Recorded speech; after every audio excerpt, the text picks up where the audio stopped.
Como eu vou me informar, né? Eu sou a Melissa, curso Pedagogia, e eu tenho algumas entrevistas para fazer com você, Valéria, sobre creche conveniada, tá bom? Tudo bem. A primeira pergunta é: quais são os princípios para os pais ao escolher uma creche conveniada para os seus filhos? Como eu falei, eu acho que é questão da vaga mesmo, porque na rede pública, antes, quando nós não tínhamos, né, as conveniadas, as crianças ficavam um ano aí para esperarem a vaga, né?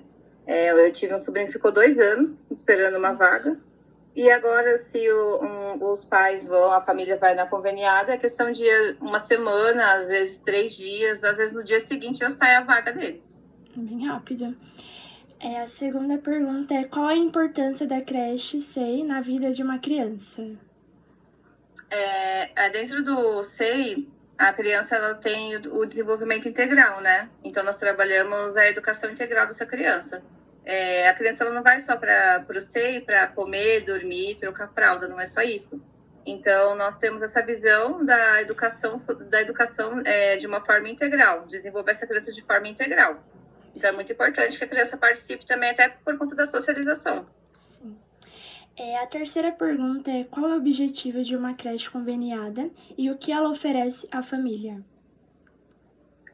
Bom, o SEI, ele tem como intenção desenvolver mesmo a criança de forma integral, né?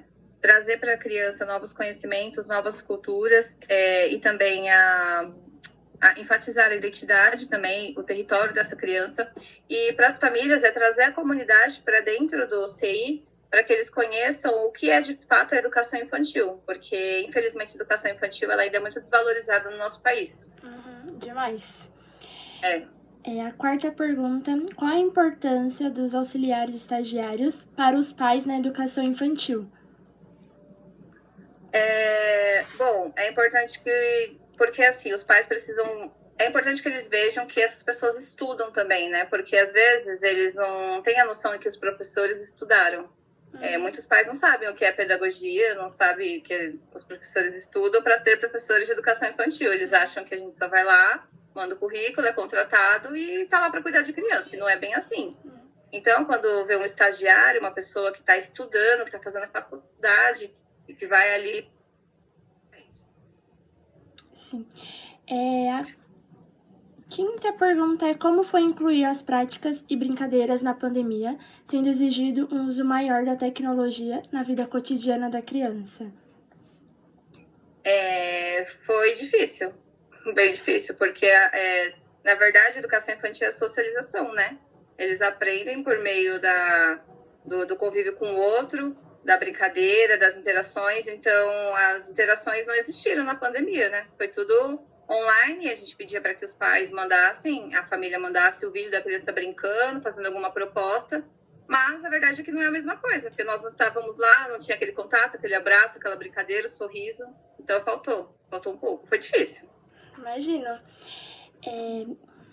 A sexta pergunta é: quais são as expectativas que os responsáveis têm sobre o profissional da educação infantil no ensino da criança? Então, na verdade, eles não têm muita expectativa por conta que eles não sabem muito bem o que o professor de educação infantil faz. Isso está mudando agora. Então, nas reuniões que nós temos de pais, né, eu procuro mostrar para as famílias as documentações que nós precisamos ler, que nós precisamos estudar, para que eles saibam, né, o que nós trabalhamos com as crianças, porque na cabeça das famílias, a única expectativa que eles têm de nós é se nós vamos cuidar das crianças, assim, se nós vamos trocar e dar comida. Eles não têm noção se nós realizamos uma proposta, alguma experiência, se a gente faz planejamento, eles não têm essa noção. Então, para eles, na verdade, para nós fica um pouco difícil. Então, é necessário mudar essa realidade, assim, sabe? Nas reuniões, trazer as documentações. Não ser só aquela reunião informativa, mas formativa também, para que eles saibam aquilo que nós temos que ralar muito para poder trazer para as crianças. Tem muitos pais que acham que é só brincadeira, né? Que você vai trocar fralda, dar alimento ali pra criança. É só isso. Mas eles não vê o por trás, não vê a dificuldade que é também. A sétima pergunta: o que que você acha necessário para a formação docente em uma creche conveniada? Bom, eu acho que o docente ele precisa continuar estudando, né? Porque, na verdade, o que acontece com as pessoas é que, assim, a gente faz pedagogia e aí, depois que faz pedagogia, a gente acha que acabou, pronto, já sei tudo. Mas não é bem assim. Quando você entra dentro do SEI, você vai se deparar com muita coisa que a faculdade não vai te ensinar. A faculdade não te ensina tudo. E aí você vai ver a necessidade de você precisar continuar estudando. Então, você precisa fazer uma pós, fazer cursos, você precisa ler as documentações, os currículos das cidades, as normativas, a Base Nacional Comum Curricular, porque senão você não consegue desenvolver você não consegue desenvolver a sua profissão mesmo de professor, né? Porque o que acontece? As professoras precisam se ver como professoras, não como tias, né, que cuidam de criança. Nós não somos isso, nós somos professoras. Na minha percepção, tipo, geralmente a faculdade, ela te prepara para um concurso, não para você estagiar numa escola, porque quando eu estagiei, era totalmente diferente. Totalmente diferente. Parecia que nada que eu aprendi ali foi aplicado. Algumas coisas em si, práticas, foi aplicada, mas uma grande maioria não era. Não, então, e nem tanto em concurso, viu? Quando eu fiz... Eu prestei um concurso recentemente do Estado, e eu tô fazendo letras, né? Sim. E, assim, caíram algumas coisas, mas muita coisa não caiu. O negócio é ler mesmo. Eles indicam lá uns livros, com certeza indicam livros da Faculdade de Pedagogia para vocês. Sim. Ou a minha dica é, leia os livros. Principalmente que fale de povos indígenas, povos africanos, racismo, antirracismo. Leia, porque o que pega hoje na educação é que os profissionais acabam ficando despreparados porque não leem. Verdade. É isso que acontece. A 8ª pergunta é: qual é a defasagem perceptiva na formação docente entre uma escola pública e privada?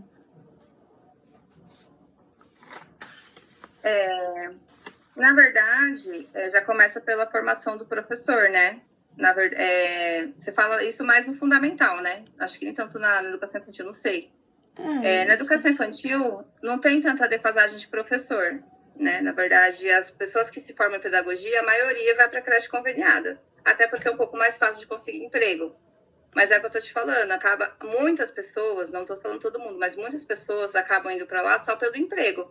Não por se ver como professora, como uma pesquisadora do desenvolvimento infantil, entendeu? Sim. E na particular, não. Na particular, a pessoa que vai para lá, na educação infantil ou no fundamental, ela já sabe que vai para lá porque ela é uma professora. Então, já tem isso na cabeça, sabe? É uma coisa estrutural e eu acho que entra um pouco de preconceito também. Porque se é uma família que tem mais dinheiro, nossa, eu preciso estudar mais para poder ensinar melhor. E se é uma criança que é da favela, da comunidade, que está numa situação mais vulnerável, para ela eu dou só um brinquedo e tá tudo certo. Na casa dela ela não vai ter incentivo mesmo. Isso acontece muito. Então, eu acho que entra uma questão de preconceito do próprio profissional. Mas nós, como pedagogas, né, pedagogos, enfim, a gente tem que entender que toda criança ela tem os direitos de aprendizagem, todas as crianças, seja ela da particular, seja ela da comunidade. Mas eu acho que esse é o grande problema que existe, assim. Então, tem uma diferença não só na classe social, né? Porque, por exemplo, eu conheço professoras que moram dentro da comunidade e dão aula na particular. E elas são outras pessoas lá dentro da particular. Mas elas olham para as crianças da comunidade como se fossem nada. Então é importante a gente ter esse olhar. A 9ª pergunta é: em relação ao desenvolvimento e aprendizagem, quais foram as dificuldades na pré e na pós-pandemia? Na pré-pandemia, eu acho que a questão do medo, porque a gente não sabia o que era, né? Então, foi um pânico, assim, de achar que todo mundo ia pegar o Covid, né? Todo mundo ia ficar doente. E após pandemia, eu acho que é a questão do desenvolvimento das crianças.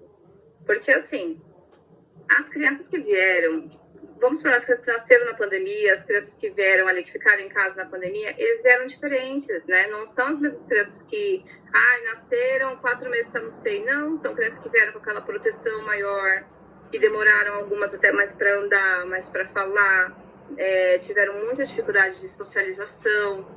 Então, a gente teve muita dificuldade com a questão do desenvolvimento. Não, a gente teve que mudar nossas práticas, porque antes era uma coisa que você vai fazendo automático. Mas depois você teve que... porque a educação é isso, né? A gente teve que se desconstruir para construir uma nova educação, porque a gente teve que atender essas crianças. Porque não são eles que têm que se adaptar a nós, né? Somos nós que precisamos nos adaptar a eles, porque eles precisam ser incluídos. Todas as crianças têm que ser incluídas dentro da educação. Não é... né? Então, esse é o papel do adulto. O adulto que inclui.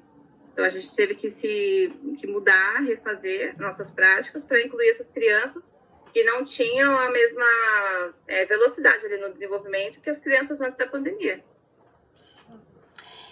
A 10ª pergunta é: nessa idade do primeiro ano de vida, as principais brincadeiras são sensoriais. O segundo e o terceiro é uma aprendizagem contínua.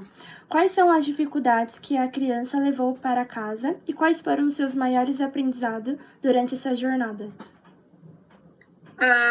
Eu acho que a jornada da criança no SEI é toda lúdica, é toda sensorial, desde o primeiro ano até o mini grupo 2, que eles saem de lá com 4 anos, alguns com 5. As dificuldades, eu acho que está dentro das interações, né? Mas não entre as crianças, porque as crianças conseguem compreender os desafios, as diferenças. Se você explicar, eles conseguem entender. Agora, as dificuldades realmente são com os pais nas interações, porque as crianças que não sabem falar, elas batem, né? Elas mordem. Eu trabalho no berçário 2, professora do berçário 2 esse ano. E é a fase que eles mais mordem, eles batem, porque eles não sabem falar, não sabem se comunicar, e os pais não entendem isso. Então, ainda é um grande desafio para a gente. É uma dificuldade muito grande, porque nós sabemos que temos que trazer propostas lúdicas, sensoriais, isso é muito bacana. Os pais, alguns entendem, outros não. E só que aí entra na questão das crianças entrarem em disputa, né? Por alguma proposta, algum brinquedo, e os pais não conseguem compreender, porque a mordida também é sensorial, né? Eles querem saber o porquê, que gosto tem aquilo, por que eles mordem, a sensação que dá na hora de morder. As crianças têm isso, mas os pais não compreendem. Então, os pais... é bem difícil. A maior dificuldade é os pais, né? Tipo, porque eles nunca entendem uma parte. Sim, mudar a mentalidade da comunidade é um grande desafio. A 11ª pergunta: qual a importância de uma boa gestão da aprendizagem na educação infantil? A gestão é tudo, né? Porque vem da gestão a nossa motivação para continuar. Porque, olha, eu vou te falar a verdade. Eu trabalho dentro de um SEI conveniado, dentro de uma comunidade, uma situação das crianças, de crianças vulneráveis mesmo, tanto economicamente, emocionalmente. Então, a gestão, ela precisa ter esse olhar do território que a gente trabalha, né? E também ter a parceria com as professoras. Não é fácil trazer para essas crianças propostas, vamos supor, de identidade, antirracismo, dos nossos povos originários. Não é fácil trazer isso. Mas se a gestão nos incentiva, nos ajuda, isso tem uma total diferença. Porque a gestão, ela tem que estar ali antenada em todos os assuntos, né? Tem que estar lendo os currículos da cidade, lendo os livros, se atualizando nos conhecimentos, para que as professoras possam, sabe, dar continuidade. Dentro do SEI conveniado, não sei se você sabe, a gente tem nosso momento de estudo, de formação. A gente sai de sala, você sabe? Não sabia. A gente sai de sala 4 horas por semana, toda semana. No meu caso é de terça-feira e de quinta-feira que eu saio. 2 horas na terça e 2 horas na quinta. Nesse momento, a coordenadora, ela vem com a gente, né? Ela conversa algumas coisas, ela passa alguns livros, nos atualiza de alguns assuntos que a Diretoria Regional de Ensino manda para ela, sobre a educação infantil mesmo, né? Que nós precisamos trabalhar. E aí esse é o papel da gestão, porque aí a coordenadora e a diretora tem que estar ali, lado a lado com as professoras. É uma equipe, sabia? Senão não dá certo. Tem que ter parceria. Imagino. A última pergunta, né, 12ª. quanto às necessidades de mudança e a evolução que envolve a educação infantil. O que você indicaria? Eu acho que tudo parte do profissional. Às vezes eu falo que é muito difícil a comunidade, é muito difícil a família. Mas quando o pedagogo, né, ele entende que a gente tem uma estrutura no Brasil, uma estrutura que já tem um racismo, um preconceito, uma hierarquia, a gente começa a entender como se deu a educação até os dias de hoje. Então a gente começa a fazer diferente. Então eu acho que por uma educação diferenciada, uma educação melhor daqui para frente, como já, né, nós já temos tido, a leitura, sabia? A leitura dos currículos da cidade, não sei se você conhece os currículos da cidade, da educação infantil, os povos indígenas, o antirracista e os povos migrantes. E tem um livro também, o Racismo Estrutural, também, esse livro é muito bom para todo docente, principalmente quem está começando, para você entender o que é educação. Eu sei que tem a filosofia na questão da pedagogia, tem a história da educação no Brasil, eu sei que tem várias disciplinas. Mas, quando você entra dentro do SEI conveniado, eu não sei se você trabalhou em particular, eu fiz estágio numa particular por 2 anos, e quando eu entrei no SEI conveniado, nossa, foi um tapa na minha cara. Foi um susto que eu tomei. Porque a diferença de tratamento, a diferença das crianças, a vulnerabilidade das crianças, as famílias, sabe? Então, assim, e todas essas crianças precisam ter a educação integral. E isso é difícil, mas é possível. Então, eu acho que para uma mudança, os profissionais precisam estudar mais e se reconhecerem como pesquisadores do desenvolvimento.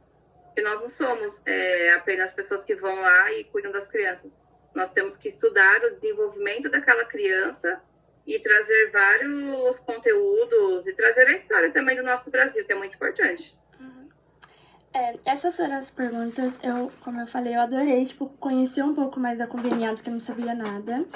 E consegui também desenvolver um pouco mais, né? Porque quando eu fiz estágio foi em pública, né? Onde eu já tinha estudado. Então, quando eu estudei era uma coisa. Quando, eu fui estagiar, já tava totalmente diferente lá, mudou tudo. E eu vejo, muito rótulos em relação ao particular, como que de amigas mesmas que estagiaram. E aí eu fico meio confusa na onde eu vou, qual é o melhor. Mas, assim, eu consegui aprender muito. Com essas entrevistas a gente tá desenvolvendo bastante pra gente também ter uma noção mais ou menos de cada creche, como que é cada hábito, né, em si. E muito obrigada pela entrevista, muito obrigada por ter deixado um pouquinho do seu tempo pra conseguir fazer essa entrevista em si. Tinha dado errado na primeira, mas agora deu certo. Muito obrigada mesmo, tá bom?